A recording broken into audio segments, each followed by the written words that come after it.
É importante a gente lembrar que, quando olhamos para a questão criacionista, nós temos como base a palavra de Deus, a Bíblia Sagrada, nossa regra de fé e prática.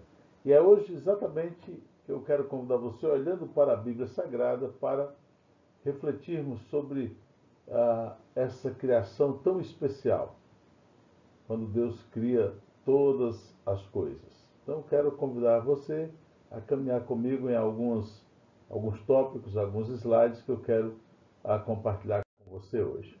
O primeiro deles é exatamente sobre como foi a criação do mundo. Eu tenho uma imagem aí na tela das galáxias, né? Das galáxias que são tantas, que são infinitas, não se pode contar. E dizer para você que, sem dúvida alguma, a criação do mundo é um dos temas mais complexos e discutidos durante toda a história da humanidade. Eu lembro certa vez de um programa muito especial, passou numa rede de TV, que eu não lembro muito agora qual foi, mas que o repórter ele estava dentro de um prédio e ele ia subindo as escadas daquele prédio, traçando essa história da criação, da evolução, até que ele chega no último andar, e nesse último andar tinha uma porta fechada. Aí ele disse assim: como essa porta aqui está fechada, daqui para frente nós não sabemos dizer mais nada, porque a ciência nunca explicou o que aconteceu aqui, e com certeza a explicação mais básica que nós temos, e não apenas básica, mas a mais sólida também, é o que a Bíblia Sagrada diz. Então, desde a antiguidade, queridos, o homem tenta buscar respostas em relação à criação do mundo, desde a antiguidade. E o resultado disso tudo tem sido várias lendas, muitos mitos, tá? Até chegar às posições mais recentes definidas pela ciência, por exemplo. Mas, para quem tem a Bíblia como palavra de Deus, infalível, inerrante, as respostas sobre a criação do mundo estão bem esclarecidas. Para nós, então, cristãos que cremos na Bíblia como palavra de Deus, essa coisa não está no obscurantismo, não, ela está clara para nós. Nós temos convicção nisso. Mas ainda assim, queridos, dentro da própria narrativa bíblica, surgem então várias interpretações que são discutidas, e muitas pessoas acabam ficando confusas, porque existem várias vertentes, várias linhas de pensamento, e as pessoas têm ficado realmente confusas quanto à criação do mundo. Mas, nesta manhã, eu quero conversar com você exatamente sobre essa criação, sobre essa forma tão especial, sobre esse cuidado tão especial do Deus Criador dos céus e da terra. Reflita comigo, então, sobre como foi realmente esta criação tão abençoada. E aí, então, eu ponho uma interrogação aí na sua tela e pergunto: quem criou o mundo e o que existia antes da sua criação? Quem foi que criou esse mundo? Você já parou para pensar nisso? Você já ouviu algumas correntes ou já leu acerca disso? Então preste atenção, meu querido. Eu quero dizer para você que, à luz da palavra de Deus, desta palavra aqui, que é viva, que é eficaz, eu quero afirmar para você que, antes de qualquer coisa, nós precisamos entender de forma muito clara que foi Deus quem criou o mundo. Foi Ele, o Senhor da vida. Ele criou todas as coisas, simplesmente porque Ele quis criar. Ele é Deus soberano, Ele é Senhor sobre a vida, sobre a morte, então Ele quis criar todas as coisas. E isso é diferente do que muitos dizem ou pensam, e começam a florear algo tipo assim: Deus não criou o mundo porque Ele precisava criar. Não foi isso. Ele criou porque Ele é Deus. ele é autossuficiente e não precisa de nada disto. Ele poderia continuar sendo Deus sem criar absolutamente nada. Mas ele quis criar, ele quis partilhar dessa beleza da vida conosco. Por isso ele então, ele quis criar e simplesmente criou. Por ser Deus, queridos, por ser soberano, por estar no domínio de todas as coisas, por isso ele então já pode chancelar a criação do mundo. Assim, ele, o Senhor, criou todas as coisas simplesmente por sua livre e espontânea vontade, que é boa, que é perfeita e que é agradável. Quando olhamos para o livro de Apocalipse, capítulo 4, versículo 11, nós podemos afirmar que ele criou unicamente para a sua glória. Para a sua glória, para que toda a criação realmente glorificasse ele, para que toda a criação exaltasse o seu nome. Entretanto, muita gente pergunta ou se pergunta o que existia antes da criação do mundo, o que havia antes, né, do princípio. Eu posso afirmar que antes do princípio só havia Deus. Porque essa Bíblia, essa palavra revelada para nós, diz que de eternidade em eternidade Ele é Deus. E Ele é um Deus completamente satisfeito em si mesmo. Ele é um Deus que revela toda a sua plenitude, porque Ele é completo e, como eu disse, satisfeito. E eu quero dizer para você que se porventura Ele não tivesse criado todas as coisas, mesmo assim ele continuaria sendo Deus. Mesmo assim ele continuaria sendo esse Senhor poderoso. Continuaria sendo o Deus da mesma forma. O Deus forte, o Deus poderoso. Nós podemos então, queridos, dizer que sabemos que foi na eternidade, antes da criação do mundo, que ele, Deus, concebeu o plano de salvação, segundo está no livro de Atos, capítulo 4, versículo 28. Está também em Efésios, capítulo 1, versículo 4, em 2 Timóteo 1, 9, em 1 Pedro 1, 20. A Bíblia é recheada de textos tão maravilhosos que provam de forma clara que, juntamente com esse plano da criação, juntamente com essa bênção da criação do mundo, ele já concebe também o plano da salvação para o homem, para nós, para esses aquele, pois, como coroa da criação. Queridos, é bom demais a gente saber disso. É muito interessante a gente saber que, juntamente com a criação, ele já havia provido para nós o plano da redenção, o plano da salvação, segundo a sua palavra. Quem criou o mundo foi Deus. Deus, o poderoso, o soberano. E o que existia antes da criação, da sua criação? Somente Ele, somente Deus. E como é que isso acontece, então? Vamos continuar fazendo uma caminhada aqui, olhando para a palavra de Deus, para que a gente possa, então, avançar nessa questão. Por isso, então, a pergunta é: como foi, então, a criação do mundo? Como aconteceu essa criação? Que bênção foi essa, então, que Deus deu para nós, nos permitindo viver essa vida que Jesus diz em João 10, 10, que ele veio para que tenhamos vida e tenhamos vida em abundância. Eu preciso olhar, então, para o livro de Gênesis, especialmente nos 2 primeiros versículos da palavra de Deus, onde nós encontramos, então, uma informação não apenas muito importante, mas crucial para que entendamos a criação do mundo.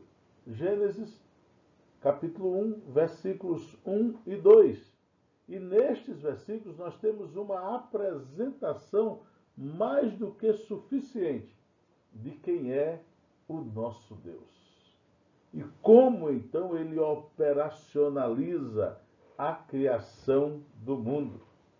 O texto sagrado está aí na tela para você e diz o seguinte: no princípio criou Deus o céu e a terra, o céu e a terra.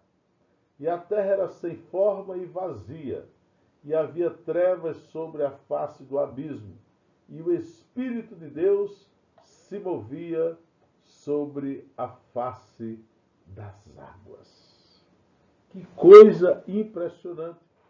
Estes versículos, queridos, eles apenas não revelam quem Deus é, o ser eterno, o Criador, mas nele mesmo há um poder inimaginável nesse Deus que criou o mundo e tudo que nele existe, tudo que nele há. Para que a gente entenda de forma mais clara, quando o texto diz no princípio, tá? A palavra no hebraico é Bereshit, ele nos mostra a primeira menção de tempo.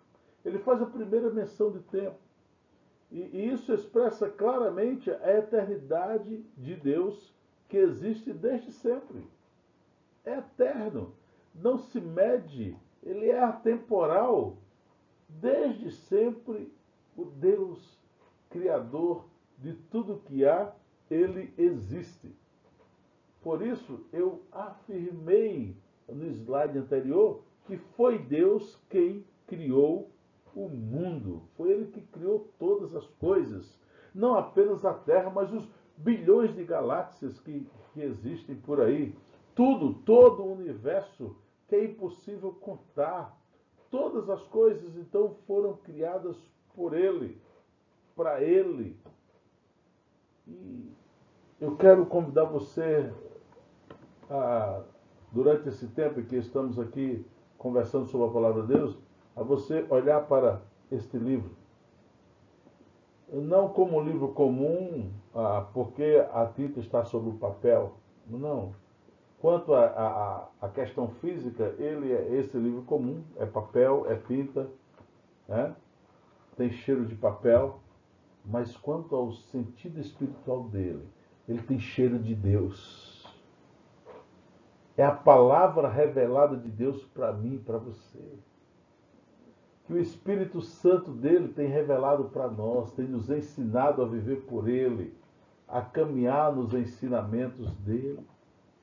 Por isso, quando esta Bíblia afirma que no princípio Deus criou o céu e a terra, e diz que essa terra era sem forma, era vazia, e havia trevas sobre a face do abismo, mas o Espírito de Deus se movia sobre a face das águas.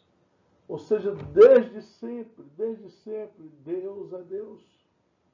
Foi Ele, meu amado, minha amada, quem criou o tempo para submeter ao tempo e às suas criaturas que são temporais. Ele é atemporal. Nele não há começo nem fim. Ou há começo e há fim, tá? Mas ele é esse Deus criador dos céus e da terra. Por isso, vamos olhar para a palavra de Deus entendendo de forma muito clara o que significa então esse criar de Deus.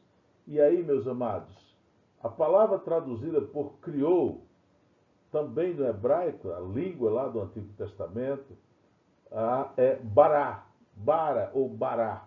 Essa é a palavra traduzida. Um tempo que podemos dizer que só Deus é capaz de usá-lo. Pelo fato, queridos, de descrever um milagre completo. Quando a Bíblia vai usar esse termo, bará, isso tem um significado tão profundo, mas tão profundo, que significa que, ou dá a ideia de que Deus cria do nada. Ou seja, a palavra dele é suficiente para criar todas as coisas. E cada vez que eu olho, então, para esse início da palavra de Deus, e que eu caminho até o capítulo 11 de Gênesis, onde, nesses 11 primeiros capítulos da Bíblia, é possível traçar toda uma linha teológica, tá, da criação, da graça de Deus, de tudo, até a redenção do homem, depois que ele cai, depois do pecado. Então, tudo isso reforça de forma muito clara que Deus é o Criador dos céus e da terra. Ele criou, então, todas as coisas. Portanto, não esqueça, todas as vezes que a palavra bará é aplicada na Bíblia, tem o significado importante para afirmar que Deus criou do nada. Ele criou do nada. E quando eu olho para essa questão tão clara da Bíblia, mostrando o poder de Deus e que ele criou do nada, então, eu posso olhar no livro do Gênesis, o primeiro livro da Bíblia, que traça a criação do mundo, enxergar nesse livro o processo da criação. E dizer para você que esse processo, ele não é incompleto. E dizer para você que esse processo, ele é iniciado e ele é finalizado. Preste atenção nessa afirmativa que nós estamos fazendo. Que o processo da criação, ele não está inacabado. Ele é iniciado e ele é finalizado. E este é um ponto muito importante que precisamos considerar sobre a criação do mundo. Precisamos então olhar para o livro de Gênesis e entender que ele nos mostra a criação como esse processo que tem começo, que tem meio e que tem fim na criação. É um processo completo. E isso deixa claro para nós que a criação não está mais acontecendo, ou seja, ela já foi concluída por Deus. Deus não deixa nada, absolutamente nada, inacabado. E nós podemos afirmar, queridos, que o mundo é o mesmo desde que foi criado, no sentido de que nada mais está se criando. Não, já foi criado. Todos os animais foram criados. O homem foi criado, a mulher foi dada ao homem. Nenhuma montanha mais surge, nenhum oceano mais é acrescentado ao que já se tem. O processo todo foi, vou repetir aqui para você, iniciado e concluído. E isso, meus amados, significa que as espécies criadas, elas se adaptam no decorrer da história para sobreviverem em seus ecossistemas. Há adaptações dessas espécies. As atividades sísmicas, o movimento das placas tectônicas, elas alteram aspectos geológicos, sim. Temos terremotos que mudaram a história. Quando nós estivemos em Israel, eu e a Nilza, uma das coisas que nos chamou muita atenção foi, por exemplo, o Mar Morto. Há relatos que o que acontece ali, o que aconteceu ali no Mar Morto, é exatamente um grande terremoto, uma fenda se abre ali e onde está o Mar Morto hoje, começa então com essa fenda geológica que aconteceu e que a água se instalou ali e é a água mais salgada do mundo, lá não existe vida, e que isso pouco a pouco está desaparecendo. O Mar Morto ele reduz de tamanho hoje numa velocidade maior que os cientistas já calcularam que ele reduziria. Então é interessante a gente olhar para isso quando eu disse então que esse movimento sísmicos eles alteram os aspectos geológicos. E isso não quer dizer, isso não é um processo de evolução, não é um processo de evolução. Aliás, se a gente fosse pensar nisso, a gente poderia até dizer que era um processo de involução, porque as mais catastróficas. Não, não. Deus criou todas as coisas. Ele é Senhor da criação. Então, como eu disse aqui, o que tem acontecido no decorrer da história é que alguns movimentos faz com que tanto as espécies, os ecossistemas vão se adaptando às situações que vão ocorrendo. O mais importante disso que eu estou dizendo é compreender que essa verdade é muito diferente daquilo que se chama de teoria macroevolutiva, né? Não, bem diferente. Porque, de acordo com a Bíblia Sagrada, nós afirmamos que Deus não é apenas o Criador do mundo, mas Ele é o sustentador de todas as coisas. Glória a Deus por isso. Hebreus capítulo 1, versículo 3, Isaías 42, 5, João 5 e 17, são referências bíblicas que mostram, então, esse Deus como sustentador do mundo. Esse Deus que nos garante que Ele está no controle de todas as coisas, no comando de todas as coisas. Evidentemente que quando eu falo nesse controle de Deus, nessa soberania de Deus, isso me leva, então, de forma clara a olhar para um Deus que é um Deus providência. Ele é o Deus providência, Ele é abrigo seguro. Ah, queridos, e quando eu vejo isso, interessante, a gente não vai encontrar no texto sagrado dizendo que Ele é o Deus providência, né? Mas tem uma doutrina sobre a providência divina, pastor Targini, o que é isso? O que é? Porque não existe na Bíblia esse Deus providência. Mas, amados, providência divina, ela nos remete, ela nos mostra que Deus é soberano e que Ele está no controle absoluto de todas as coisas e que Ele não desperdiça sofrimento. E que as provas pelas quais passamos, as lutas que enfrentamos, elas são inevitáveis, variadas, mas são passageiras e muitas delas são pedagógicas. Elas nos ensinam a viver segundo a vontade dEle. Elas nos ensinam a olhar para Ele e entender que Ele é Deus e nós não somos absolutamente nada. Todas elas, todas essas coisas que eu citei aqui, é bom que saibamos que são trabalhadas por Deus para o nosso bem final. Para que a gente possa chegar bem no fim. Para que a gente possa caminhar bem até o fim.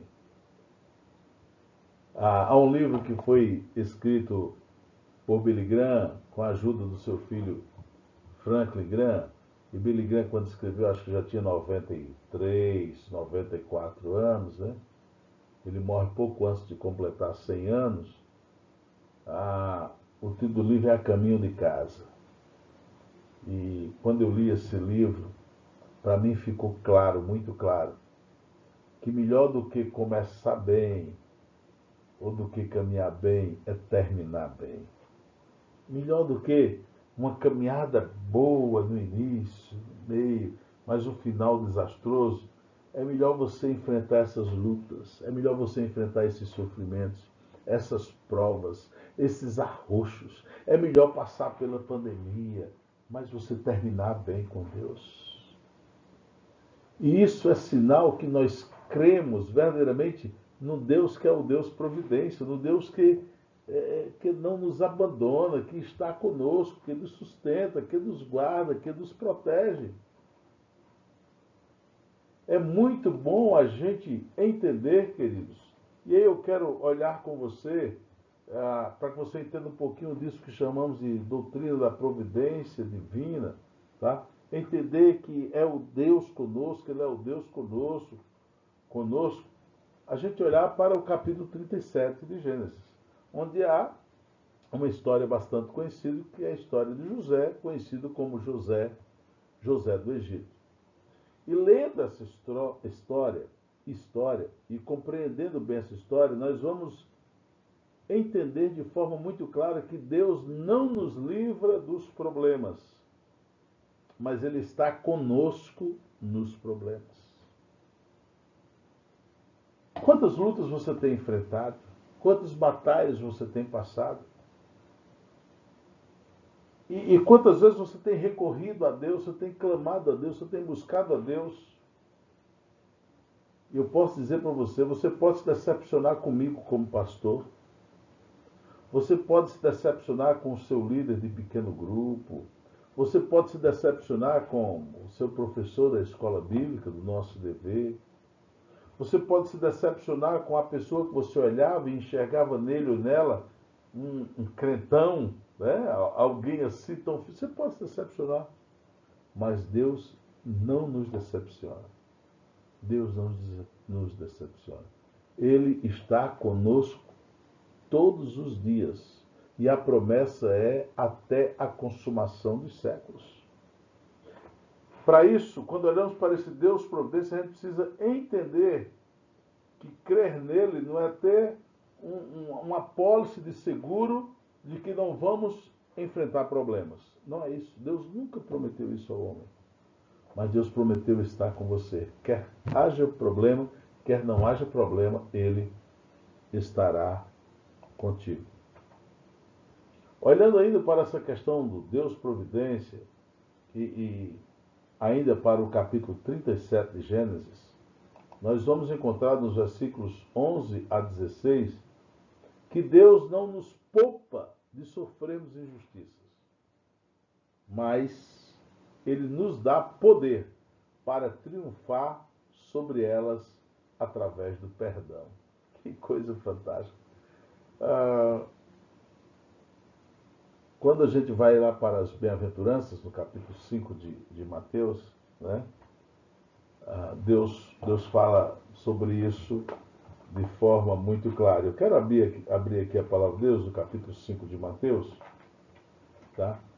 Quando Jesus, então, ali no sermão, começa a falar sobre as bem-aventuranças, e aí, queridos, ele nos dá, como sempre, lições preciosas. Ele diz o seguinte: certo dia, quando Jesus viu que as multidões se ajuntavam, subiu à encosta do monte e ali sentou-se. Seus discípulos se reuniram ao redor e ele começou a ensiná-los.